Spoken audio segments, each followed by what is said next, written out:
Para todo.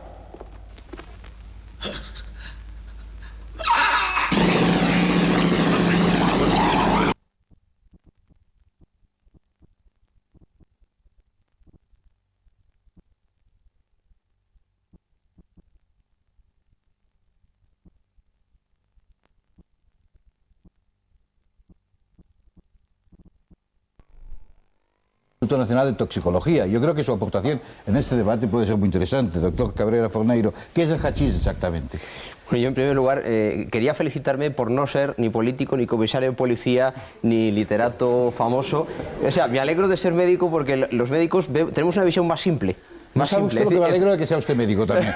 Por si acaso hay alguna. Y por favor, cuéntemelo concisamente. El hachís es el resultado de la elaboración de una planta que se llama cannabis, y el cannabis es una planta conocida por todo el mundo que tiene una sustancia química, que son los cannabinoles, y esta sustancia química tiene un efecto euforizante y en casos excesivos alucinatorio. O sea, la marihuana es pasada ¿a qué? Está elaborada, se extrae el aceite en unos casos, en otros casos se comprime y se elabora más. Es decir, hay varias formas, no podríamos hablar de todas porque se llama tate, costo, en fin, hay varios apelativos. Pero la china común de hachís, ¿qué lleva dentro? Es una bolita, es una pastilla que tiene un compacto de planta que puede ser hojas o tallos, etcétera. La planta tiene varias partes y pueden ser hojas trituradas, resina pura, es decir, hay varias posibilidades. ¿Y qué tipos de efecto produce su consumo? Pues el consumo... El efecto inmediato. Inmediato, pues es un efecto euforizante, un efecto incluso tónico, hasta los años 30 y tantos en Estados Unidos era un medicamento. Luego lo retiraron del mercado por razones que aquí están debatiéndose. Y un efecto euforizante, tónico, estimulante del sistema nervioso central y, en un grado alto, alucinógeno. Es decir, está clasificada por la Organización Mundial de la Salud como una sustancia alucinógena. ¿El hachís mata? ¿El hachís mata? Sí. ¿Usted sabe? No, ¿sabe usted? No, ¿verdad? Sí, no sí. es que le caiga la planta de hachís encima a la baceta. Sí. A ver, usted sabe el eslogan, la droga mata. Sí. ¿El hachís mata? ¿O produce efectos reversibles, por ejemplo, el consumo continuado? El consumo continuado en dosis moderadas no produce efectos irreversibles en la persona. Ahora bien, esto hay que puntualizarlo, sí, claro, porque si no todo el mundo se agarra a esto y adelante, ¿no? Arriba España, ¿no? Y entonces, la cuestión es, si un sujeto toma a partir de una cantidad de manera permanente el hachís, como en el norte de África, hay casos de deterioro neuronal, porque el cannabinol es una sustancia que crónicamente administrada también es neurotóxica, no en la cantidad que el alcohol, eso también hay que puntualizarlo. Ahora, si un señor se fuma un porro, que es la pregunta clave, si un señor se fuma un porro un día sí, y un día no, y 2 días no, y otro día sí, ¿qué pasa? La respuesta concreta aquí es nada. Pero ese nada no es la base sanitaria para defender adelante. Claro, pero cuando uno se emporra, por ejemplo, sí, ¿puede trabajar? Depende. Claro, porque mire usted, un dato escalofriante, Hace unos años se hizo un estudio en orina, de los conductores de tren de Renfe en España, y agarrémonos a la silla, el 25% dio positivo. ¿Positivo de qué? Positivo de cannabinol en orina. El 25% de los conductores de trenes de Renfe. Entonces yo pregunto a los... Un momentito, perdón. Yo pregunto a los televidentes, a los telespectadores, ¿a usted le gustaría ir en un tren que conduce un señor que ha fumado un porro? A mí no. ¿Por qué? Porque ese porro eleva el estado de ánimo, es un poco euforizante y en un momento dado, y esto es médicamente defendible, puede alterar poco, pero lo suficiente para no discriminar un semáforo del tren. Punto. Ahí sí puede matar. Ahora, por sí mismo no mata. O sea, vamos a ver, para conducir no sirve el definitivamente no, descartado. No es aconsejable. Descartado. Para otros trabajos quizás sí. Para otros trabajos, por ejemplo, para una visión de la realidad un poco especial, para lo que llaman la magnificación de la personalidad en el mundo literario, es desde luego muy interesante y muy útil como psiquiatra, quiero decir, incluso recomendable para ese campo de acción. ¿Y para la política? Pues hasta cierto punto sí, porque de esa manera desvirtuaríamos un poco la realidad y podríamos aceptar cosas que de otra forma no aceptaríamos. Perdone la broma. Vale. ¿Se pueden tomar decisiones habiéndose fumado un canuto de...?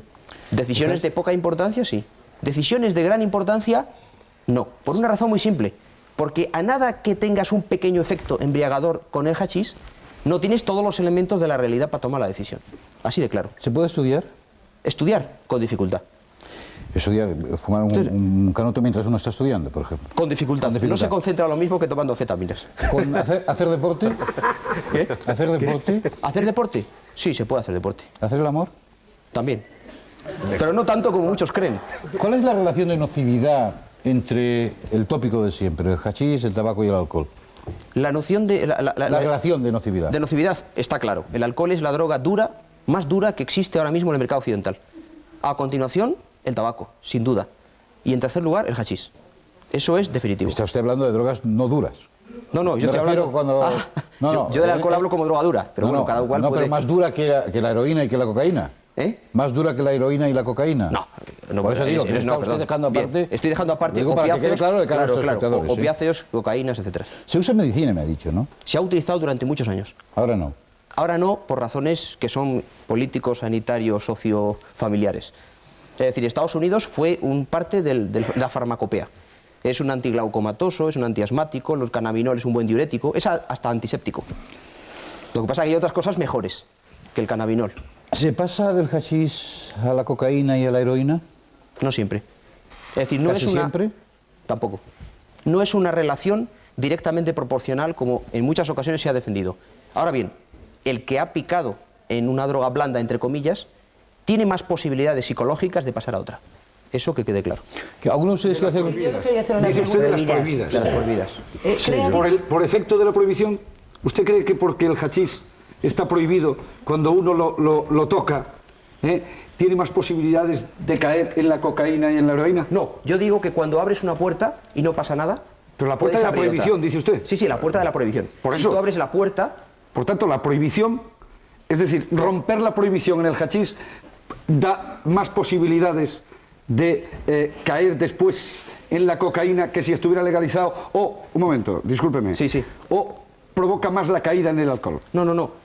La frase concreta es, la persona que nunca ha tomado nada, si toma hachís y se da cuenta que está contento y no pasa nada, ha dado un paso en la línea de poder utilizar otra sustancia que no sea el hachís porque en la primera no pasó nada. No, eso no significa que porque he vencido la prohibición, ahora voy Sí, claro. a otra... Eso tiene un efecto, la prohibición tiene un efecto. Naturalmente, una prohibición tiene un efecto psicológico, Eso es lo pero que también yo el quería cannabis. preguntar. El cannabis en Ya, primer ya. lugar. Bien. Sí, sí. Delegado, usted y la señora Bendaño. Usted ha dicho una cosa que me parece de sumo interés desde el punto de vista médico. Dice usted, en un momento determinado, si el que consume hachís nota que no le produce nada malo, puede dar el paso a otra cosa. Ha sido así. Sí, ese es el razonamiento psicológico.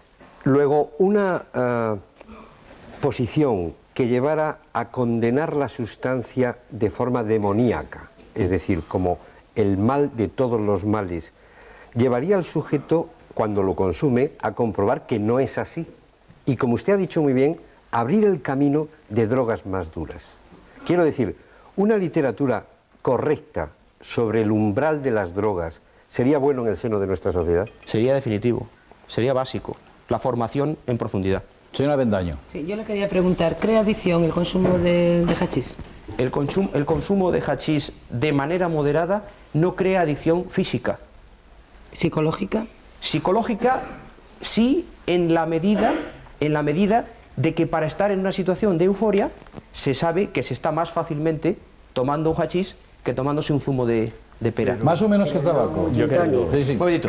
Más o menos que el tabaco. Menos adicción física que el tabaco. Señor Chozas. Yo quería hacer una pregunta, ¿por qué se toman drogas en realidad? ¿Es una moda? Sobre una cosa que hemos dicho antes de que si es un problema educativo, por ejemplo, nosotros, Deporte y Vida, hemos creído que se puede ir a otra cultura de un ocio educativo, es decir, de hacer deporte, entre otras cosas, de hacer excursiones, de siempre ver programas educativos, ver debates de este tipo. O sea, crear esa cultura no puede hacer desaparecer, quizá, de alguna manera, esta tendencia, esta moda de alguna vez, si es que es una moda, que es lo que quiero Señor preguntar. Chozas, permítame, ¿usted cree que es más divertido ver programas de este tipo que fumarse un porro? Para mí sí, desde luego. No, lo pregunto, es que estoy encantado que usted lo reconozca. Por supuesto. Hay dos respuestas para el señor Chozas. La primera, las drogas siempre existieron. En eso, desde luego, está claro que el señor Escotado tiene toda la razón. Siempre existieron, aun cuando no había deporte. Pero eso no como significa, ahora no, desde luego. eso no significa que una alternativa, prohibición. exactamente, eso no significa que una alternativa a las drogas pueda ser perfectamente el deporte. Esto está claro. Es decir, si un chaval joven no sabe qué hacer, probablemente tiene más posibilidades de decir, hombre, un porro, Claro, que si ahí está educado para hacer deporte. El o no para... saber qué hacer. Yo creo que es un problema de nuestra sociedad. ¿Por qué no se sabe qué hacer cuando se es joven? Es un problema educativo. Porque es un problema de información. Ahí vamos a la cuestión. Yo creo que la prevención educación. debe ser por este camino. Debe ser una prevención lo más importante que ir detrás de. Detrás de es muy costoso y es un gran problema para nuestra sociedad. Señor Robles, por Yo favor. no quería hacer tanto una pregunta, sino que me ha dado al hilo de su intervención, que ha mencionado el alcohol y el tabaco, en el que yo creo que hay un amplio consenso en la sociedad en este momento de la necesidad de reducir esas pautas de consumo y de ir hacia una vida más saludable.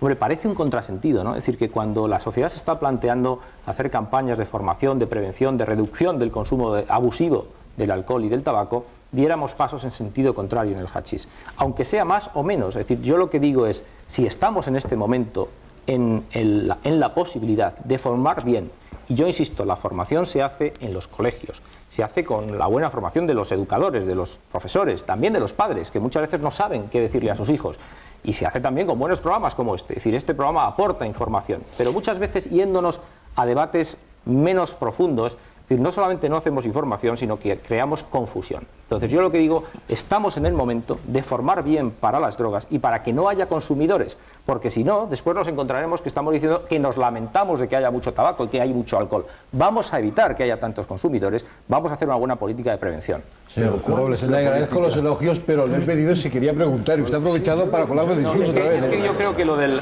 alcohol y el tabaco ha servido como un buen ejemplo, es decir, para lo que no hay que hacer precisamente. Señor Escotado, por favor. Yo le quiero preguntar, él ha dicho que la heroína y la cocaína son drogas más duras que el alcohol. Yo no estoy tan seguro de que usted realmente lo piense, pero el síndrome abstinencial, en el caso del alcohol, el delirium tremens, ¿qué proporción de casos mortales o de pauperación física irreversible tiene en comparación con el síndrome abstinencial, el famoso mono de la heroína?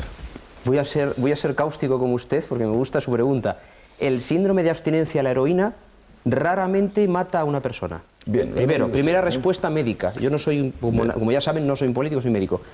El síndrome de abstinencia al alcohol tiene un elevado porcentaje de muertes en el delirium tremens. Y tercera respuesta, esto naturalmente es una realidad médica, lo que no quita probablemente otros razonamientos ulteriores a lo que se está debatiendo aquí. Quédese usted aquí con nosotros, le invitamos a participar también en el debate, nos queda todavía una tercera parte. Creo que a usted le queda una pregunta por hacer al doctor, ¿o no? Bueno, una pregunta que ya se ha hecho, que usted ha contestado, que era si creaba adicción, y como hace mucha gente durante muchos años, y aquí ha salido el tema, en los años finales 60 70, con lo de los hippies, todo el mundo fumábamos, pues si la pregunta era cuánta gente ha necesitado tratamiento habiendo fumado hash o marihuana de forma continua. Dos palabras. Efectivamente, por el hachís en sí mismo no hay tantos problemas como los que induce en personalidades con rasgos anormales. Es decir, del uso del hachís, pues se puede desencadenar una psicosis esquizofrénica. Eso que quede claro. Es decir, mi discurso no evita esta otra respuesta. Pues continuamos debatiendo entre los unos y los otros en torno, en un principio y después lo que todos ustedes quieran, la legalización del hachís. Volvemos en un instante.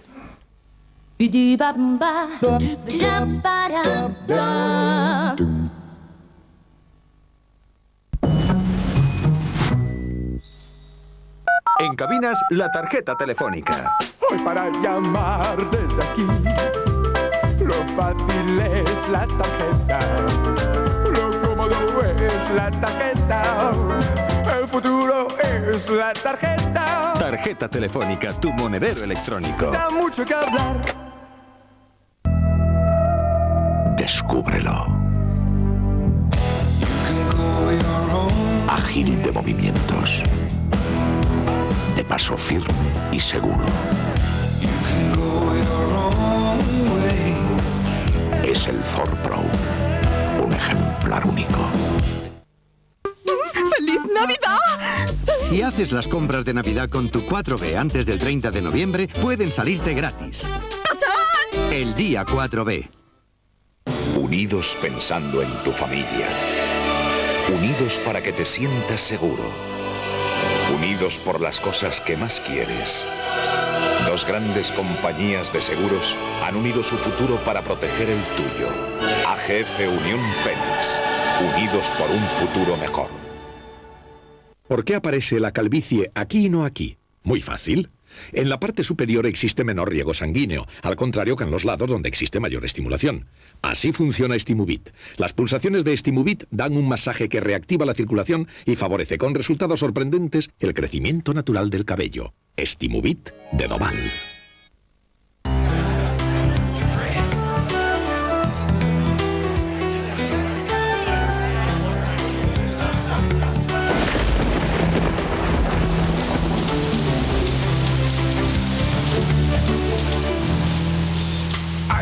Keep falling on my head. Ice cubes keep falling in my glass of Baileys. They keep falling in my Baileys. Baileys, la copa tranquila. El último lanzamiento de Ford le ofrece Airbag, ABS, dirección asistida, estructura reforzada, aire acondicionado, radiocassette con frontal extraíble. Y no es un coche. O quizás sí. Nuevo Transit. Todo un líder. Llame ahora y recibirá gratuitamente un videocatálogo con toda la información sobre la gama Transit. Estás sola. Quizá esté complicada en algo más grave. En un juego mortal. Una puerta hacia el misterio. Jessica Tandy. Señorita Crane llega tarde. Kelly McGillis. Tras la sospecha, el abismo. Descúbranlo. Hagan algo útil. Jeff Daniels. Entre el corazón y el deber. Le ha hecho mucho daño. No, que va, es que me gusta estar en el suelo. Se acabó el tiempo de amar. 6. Nunca se me ha dado bien desactivarlo. 7. Para esto soy una calamidad. 9. La caza ha comenzado. Hay algo tras el poder que las evidencias han delatado. No se mueva, estúpida. ¡Escúchame! La casualidad se hace realidad. La Tercera Guerra Mundial se está preparando. Y la vida pende de un hilo. Nunca la intriga llegó tan lejos. La casa de Carroll Street, el miércoles por la noche en La Primera.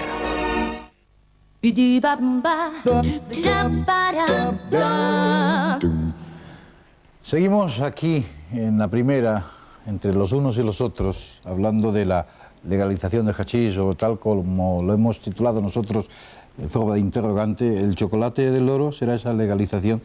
Pues bien, quisiera disculparme en nombre del doctor Cabrera Forneiro porque estaba de guardia y ha tenido que salir corriendo hacia su guardia. De todas maneras, ha dejado, creo que, un testimonio interesantísimo al cual hemos podido sumar las preguntas de nuestros debatientes.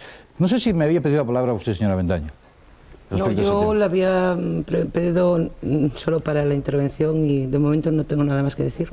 ¿Alguno quiere añadir sobre eso algo? Sería una buena pregunta. A mí me hubiera gustado preguntarle si al doctor le preocuparía, por ejemplo, que sus hijos consumieran hachís, si sus hijos tomaran algún porro, ¿y qué hubiera hecho? Porque a mí sí me preocupa. Traición esto, a mí sí me preocupa. Usted ha tenido oportunidad de preguntárselo. Pero no hemos tenido la ocasión, es decir, porque los demás han intervenido. A mí sí me preocupa que mis hijas, y haré todo lo posible porque estén bien informadas sobre eso o otras sustancias.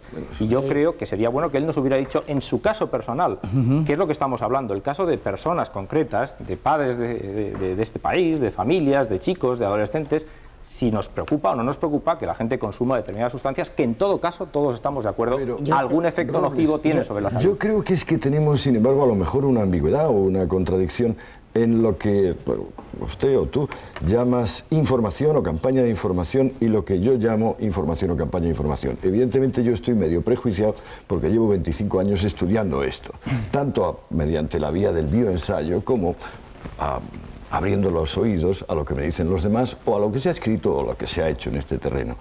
Para mí la información en materia de drogas no consiste en decir la droga mata, todos unidos contra la droga, droga y vida son incompatibles. No, la información son cosas muy precisas. O sea, dosis mínima activa por kilo de peso, dosis mortal media por kilo de peso, efectos subjetivos más habituales en dosis medias altas y bajas.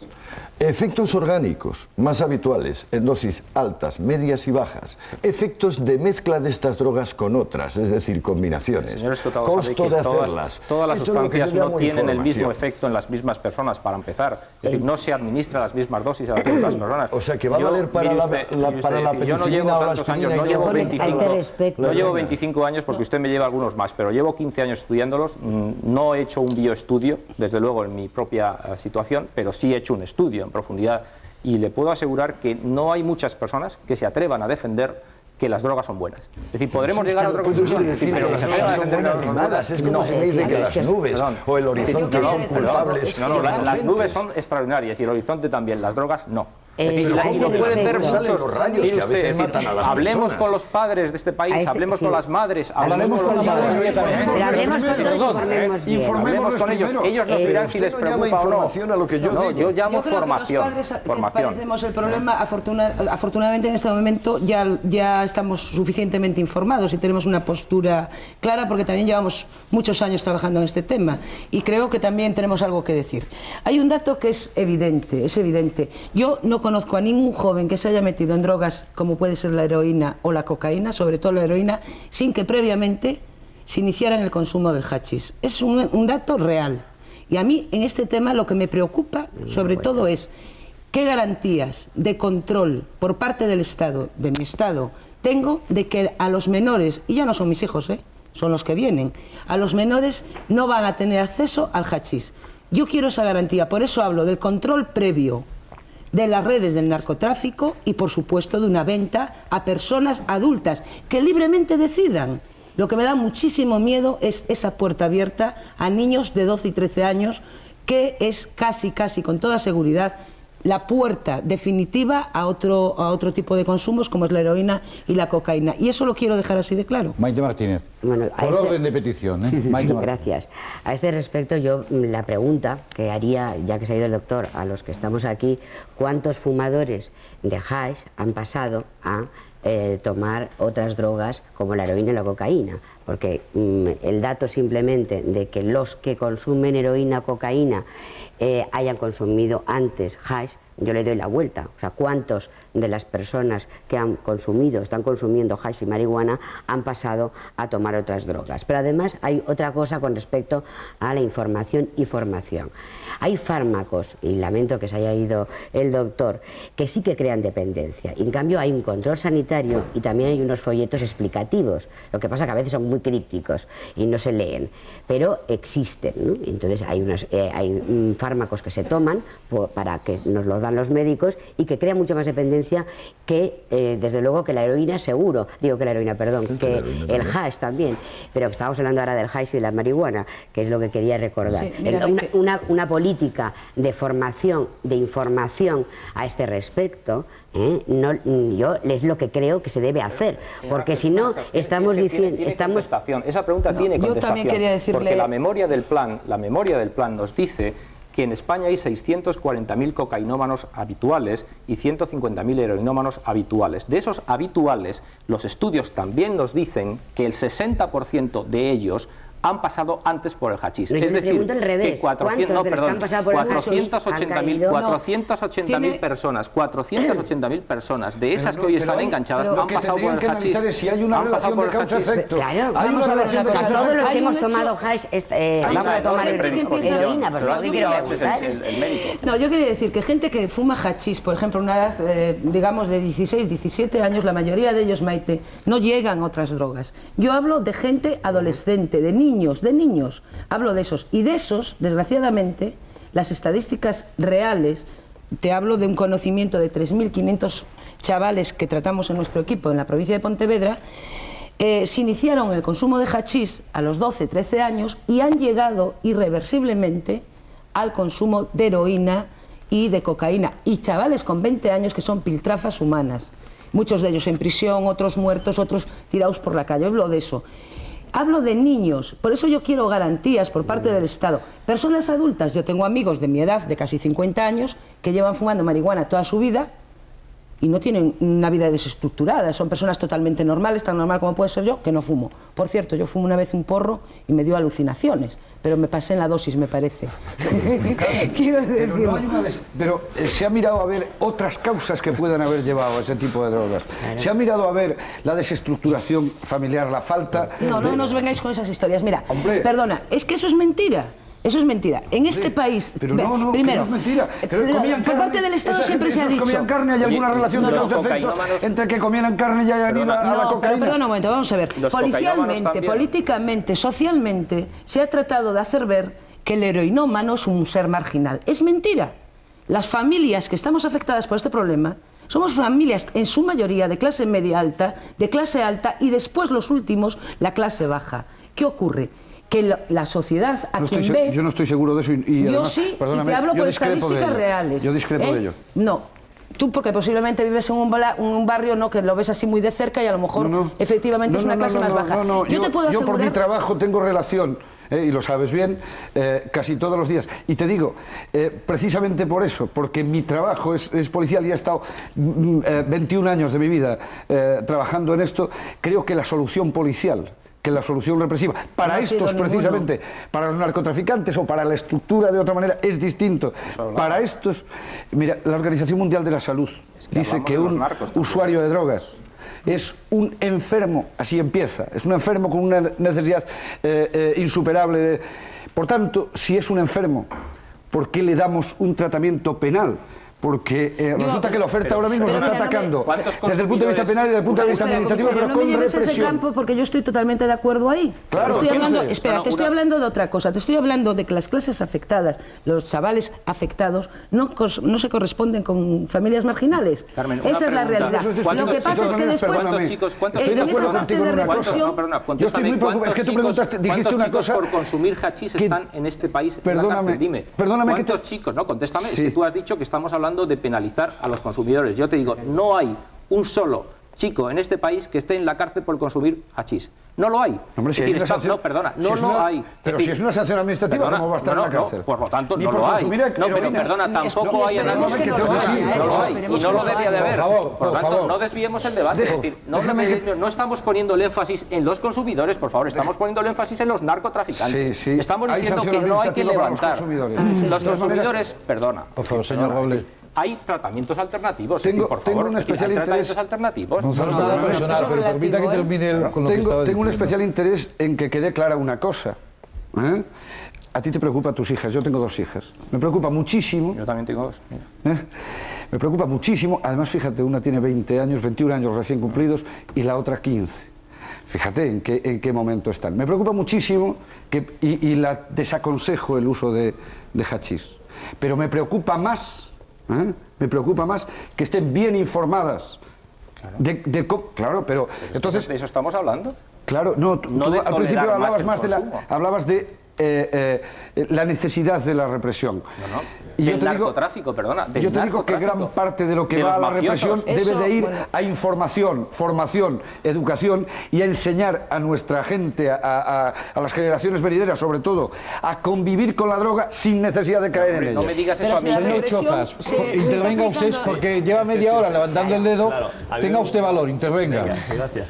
A mí me gustaría hacer un matiz, porque desde el punto de vista, ya hemos oído al doctor que pues una droga que física o mentalmente al final te engancha o psíquicamente, o sea que total es una droga, por lo tanto no es saludable. Y a mí me gustaría hacer un símil con el control antidoping del deporte, aunque no tiene nada que ver, porque el dar positivo en un control no quiere decir que sea drogadicto, porque hay cosas que las puede tomar cualquier persona. O sea, con esta matización, los deportistas cuando nos hacen un control no nos gusta, porque eso de hacer pipí a cada 2 por 3 en todas las competiciones que hacemos. Entonces eso como primer medida. Entonces, ¿qué pasa? Yo ahora mismo acabo de dejar de correr, llevo desde los 11 años en competiciones de alevín y he pasado pues por todo el campo profesional en el que he estado 14 años. ¿Tienes bono? Sí, porque sigo haciendo deporte, ¿no? Pero creo que vamos, es saludable.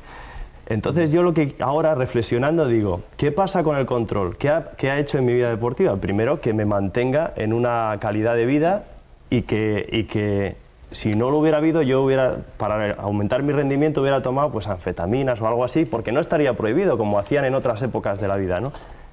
Entonces estoy contento de que lo haya habido, o sea, porque realmente estoy, gracias a Dios, sano. Vamos a transponerlo, a traspapelarlo a la vida de la sociedad, comparándolo con la justicia.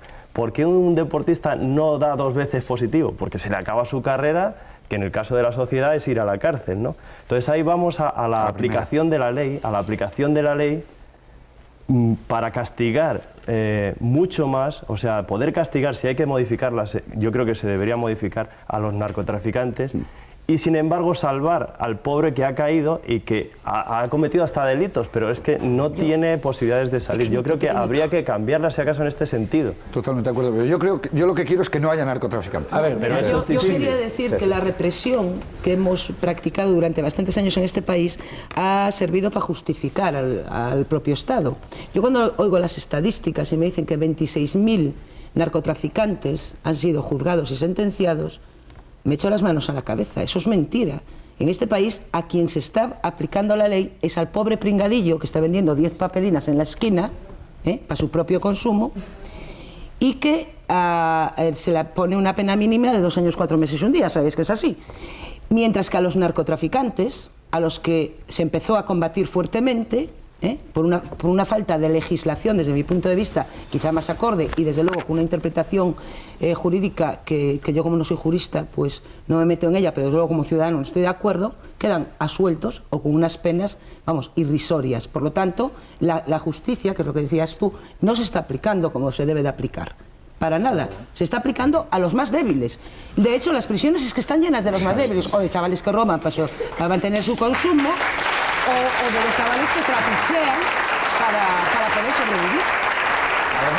Además se defienden con dinero que le sacan a estos muchachos. Como abogados muy cualificados, que además tienen años para desmontar las pruebas policiales y jurídicas que tienen sus encausados, para decir que son muy buenas personas y para que no se sepa de dónde han sacado los miles de millones que tienen como patrimonio. Carmen, que esa es la monda. Ese es otro debate en el que estaríamos todavía más de acuerdo. Es que ese debate también es muy importante. Señor Escotado, tengo un testigo que creo que vale la pena escuchar. Pero un segundo, si es que esto que dice Carmen tiene toda la razón del mundo, pero es que esto es consustancial a las cruzadas farmacológicas. ¿Qué traficante de alcohol de consideración fue detenido en los Estados Unidos durante la ley seca? Bueno, ustedes todos recordarán que Capone fue a la cárcel por impuestos. ¿Cuál gran traficante de heroína, de cocaína, de drogas de diseño, desde que el mundo es mundo, en el sentido de la prohibición, ha sido encarcelado? Ni uno. Pero vamos a ver por qué. ¿Quién está detrás del tráfico grande de drogas en el mundo hoy? Con toda claridad en Latinoamérica y en Asia, y con menos claridad, pero bastante ostensiblemente, servicios secretos, policías y ejércitos. Si me permiten cambiar el tercio, porque eso entraríamos ahora en otro debate de signo absolutamente distinto. No contrario, sino distinto. Se suele calificar a Holanda como el paraíso europeo del hachís. Un lugar donde la venta y el consumo están tolerados y donde existen unos coffee shops muy determinados con venta libre de droga. Esa es la leyenda, o quizá la realidad. Para saberlo de primera mano, hemos invitado esta noche al periodista holandés Robert Bochart, corresponsal en España de la televisión pública de su país y escritor de diversos libros sobre nosotros. Buenas noches, señor Bochart. Buenas noches. Vamos a ver, ¿lo de paraíso europeo es leyenda? Evidentemente es una... ¿Es leyenda lo de europeo o lo de paraíso? Es una leyenda lo del paraíso de la droga. Quiere decir que en Holanda, como mucho, somos un poco pragmáticos y le ponemos cortafuegos al infierno para que nos queme menos y para reducir daños. Eso es todo. Pero vamos a ver, ¿qué es lo que sucede allí? ¿La tolerancia que existe equivale a una legalización?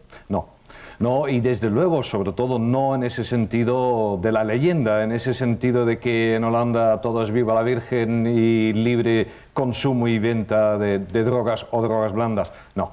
Lo único que hacemos en Holanda por razones prácticas es no perseguir bajo ciertas condiciones y en ciertos casos al pequeño consumo y a la pequeña venta. Y lo que intentamos lograr con eso, y creemos que tenemos bastante éxito, es algo que, según nuestros estudios, es esencial, que es separar los dos mercados de la droga, porque el paso del hash a las otras drogas no viene por el hash, sino viene por el mundillo en el que se adquiere el hash. Entonces, la cuestión está es que si logras que los chavales que van a comprar hash, experimentar por primera vez, que es como casi siempre empieza, no tenga que ir obligatoriamente a un sitio donde además van a intentar enchufarle speed, coca, caballo, todo el resto, sino que puede ir a un sitio donde única y exclusivamente le van a dar hash. Estás en un buen camino para impedir ese paso de uno a otro. ¿Dónde se vende el hash? Bueno, hay como unos 4.000 puntos en todo el país, unos 1.500 de ellos son los llamados coffee shops, otros 1.500 son centros locales y luego hay unos centenares de vendedores de chinas que están todos bastante vigilados. Y el hecho de que Holanda no persiga al pequeño consumo y a la pequeña venta no quiere decir que la policía holandesa no persiga al tráfico, que no persiga a la droga. Pero, perdón, ¿ese hash de dónde viene? ¿Ese hash que están vendiendo ustedes? Norte de África, básicamente. ¿Pero viene controladamente, paga sus impuestos, se añade el IVA? No, viene en grandes cantidades. Hay una o varias organizaciones criminales que la importan y esas organizaciones criminales sí que las persigue la policía holandesa. De la misma manera que persigue, sobre todo, concentra sus medios en intentar cortar el gran tráfico de la droga dura, ¿no? Y hasta el punto de que la policía holandesa puede actuar con tal entusiasmo y dureza que hace un año hubo un problema con unos intentos de infiltración demasiado pasados de rosca, digamos, y cayeron 2 ministros. Es decir, dimitieron el ministro de Justicia y el ministro del Interior, no porque tenían culpa, sino porque eran políticamente responsables. Pero vamos a ver, ¿viene cantidad de turistas o de extranjeros a comprar hash a su país porque la venta es mucho más fácil, sencilla y quizá más económica? Sí, viene gente de fuera.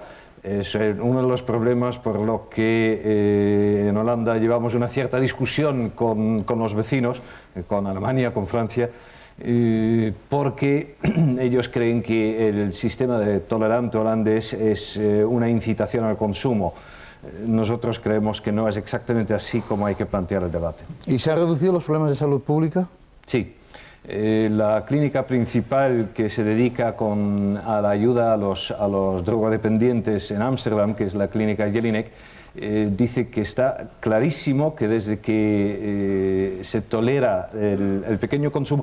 algo que hay que decir, en estos coffee shops en toda Holanda hay una serie de normas muy claras y que están muy vigiladas. No se puede vender más que 30 gramos por visitante. No se puede hacer ninguna publicidad.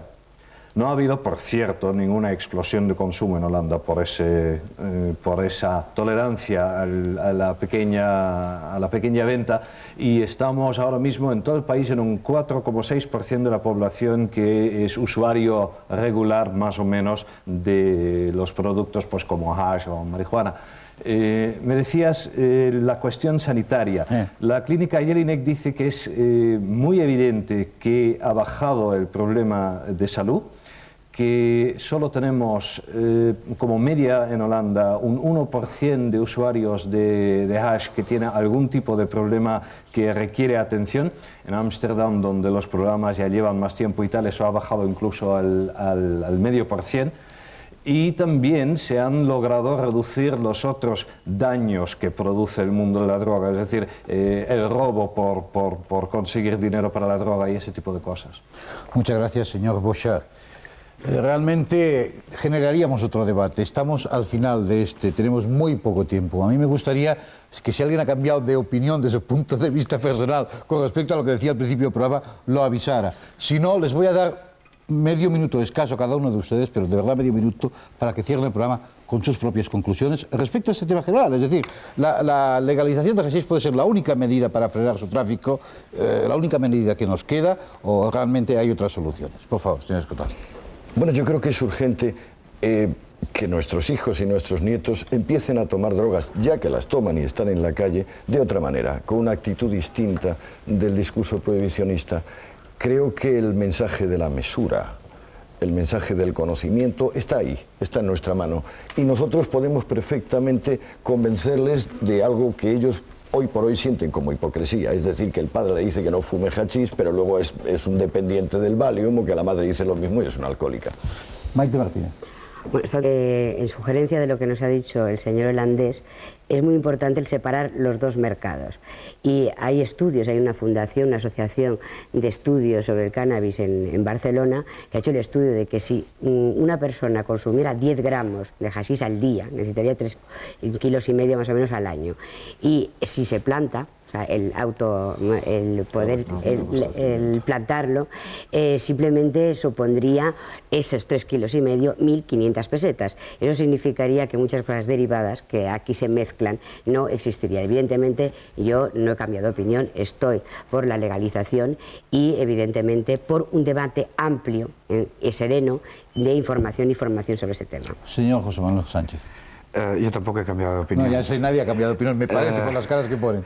Sí, me gustaría decir una cosa, y es que la cultura de la ciudadanía holandesa no es la misma en este momento. Allí el debate libre, por eso yo le agradezco especialmente al señor López Riareño que haya promovido o que haya despertado este debate que estaba languideciendo. La cultura en Holanda es de mucha más tradición en este debate y a niveles incluso mucho más bajos de barrio. Yo digamos como solución de futuro solamente veo una, y es información con campañas o sin ellas, es decir, información a todos los niveles, formación y educación, empezar a trasladar las enfermedades de la droga, los usuarios de la droga al sistema médico asistencial, ir sustrayéndonoslo a los cuerpos de policía y a la judicatura, y enseñar a convivir con la droga sin necesidad de consumirla. Carmen Avendaño. Sí, bueno, yo de la intervención de este señor saco un dato que me parece realmente alarmante, y es lo que yo me temía. Decía que el Estado compra la droga a organizaciones. ¿Cómo? ¿Lo tenemos? No, para nada. Las persigue. Tenemos la voz de él, ha desaparecido ya la imagen. Vamos a ver. Ha dicho que no, para nada. Para nada. ¿A quién se lo compra? Conteste usted, pero muy rápidamente. Traficantes ilegales.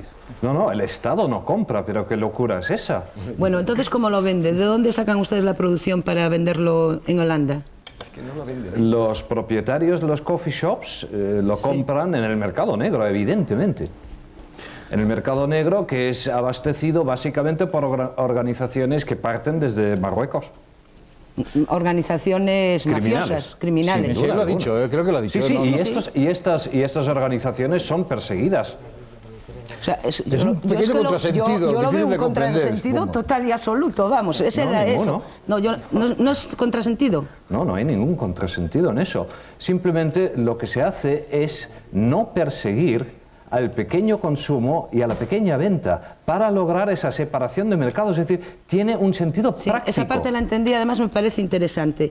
Yo lo que me parece un contrasentido es que ustedes, a través de terceras personas, se abastezcan de organizaciones mafiosas que son perseguidas a su vez. Por ejemplo, esas mismas señores que distribuyen la droga en su país son los que pasan por el sur de España con los camiones y son detenidos y encarcelados y juzgados, ¿o no? Sí, evidentemente, estos son los que se lo proporcionan, sí. Pues señor Robles, finalmente, muy breve, por favor. Me permite, su política, que en cierto modo tiene bastante de hipocresía, hace que ustedes supuestamente mejoren en salud en su país, pero hagan que se incremente la política mafiosa, es decir, que esas organizaciones criminales crezcan y, por lo tanto, siguen distorsionando, es decir, la realidad de la salud. Pero permítame, yo sabía que iba a salir... Supuestamente no, es decir, las organizaciones criminales, mire usted, blanquean dinero e invaden las sociedades. Y ustedes se lo están comprando a una organización criminal. Pero no solo eso, me permite, como no nos podemos extender en el caso Holanda... No, es que yo creo que ha sido un error invitar al testigo a la última hora del programa, porque genera otro debate. Les pido precisamente a los que nos están estudiando y tengan interés que lean precisamente en El País unos artículos que salieron al principio del año 94. El caso holandés es estratégico, no porque piensen que el hachís es bueno, sino porque es estratégico, y él lo acaba de decir. Y en todo caso, en este mismo artículo hay muchas voces que están criticando que eso haya dado resultados. Pero yo voy a lo general. A mí de verdad lo que me preocupa, como ciudadano español, como padre, es que mis hijas estén bien informadas y por eso quiero para los demás lo que me preocupa para mí. Y quiero una política en la que el gobierno, en vez de estar dando vaivenes, como ha estado dando vaivenes los últimos 2 años, cambiando de secretario de Estado, de ministro varias veces, fije definitivamente una política. Y esa política tiene que ser la de la formación, pero no solamente en estos debates, en la escuela, con los educadores, con los padres. Y quiero que al que sufre el problema se le ayude y que no se persigue al pequeño consumidor, sino que se persiga al gran consumidor. Y me pregunto, ¿por qué en nuestro país se levantan inspecciones de Hacienda? ¿Se conforma Hacienda con que se pague el acta de inspección, la multa, y no se investiga la procedencia de esos bienes? ¿Por qué, si está diciendo el secretario de Estado que no hay una legislación adecuada, por qué no se lleva esa legislación al Parlamento? Eso es lo que yo como ciudadano quiero. Y eso es lo como político tengo la obligación de hacer. Señor Robles, sí. En Holanda sus hijas estarían bastante mejor informadas. Afortunadamente mis hijas viven en España, muchas gracias. Bueno, me parece que paremos aquí el debate, por favor. Señor Chozas. Bueno, yo me voy, no a la legalización. No se vaya, acabe. Exactamente, y también por 2 motivos. Me voy a la prevención, como he dicho antes, con programas informativos sobre todo, para que sepan a qué se enfrentan, y sobre todo por el ocio educativo, o sea, una variación. Y sobre todo también a la legislación, a ser, como ha dicho el señor Robles, más estrictos con los narcotraficantes y un poco más benévolos con los que han caído. Y que cumplan íntegramente las penas, por cierto. Ha pasado su turno, señor Robles. Señor López Riaño, finalmente. Sí, yo primero que nada agradecer que el debate se haya producido aquí en esta emisora y al nivel... Ese no sé qué quería usted todavía, ese es un punto de partida. Decir que solamente me preocupa el momento en que el público, participando activamente en el propio debate, ha aplaudido una sola vez cuando hemos dicho, o cuando alguien ha dicho, que la justicia no estaba tratando con la misma igualdad a unos que a otros. Yo creo que sí, que la justicia en nuestro país, como la policía en su dirección y en su cúspide, funciona muy bien. A lo mejor es que ya no es el momento de que el paso adelante lo den los jueces o los legisladores, sino que el paso adelante en estas cuestiones las demos nosotros, desde la propia sociedad. Yo creo que hoy nuestros hijos están mejor informados que hace una hora, y en eso hemos coincidido todos, y que por ahí es por donde el delegado modestamente quería llevar este debate y esta cuestión.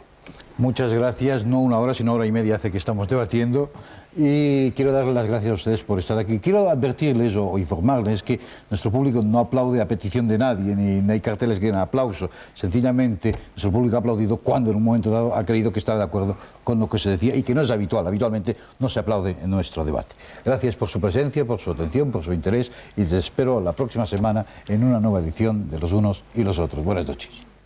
Bum babe dum ba da ba da bum da ba da dum dum da bum ba ba da bum ba bum dum ba da ba da bum da ba da dum dum da bum ba ba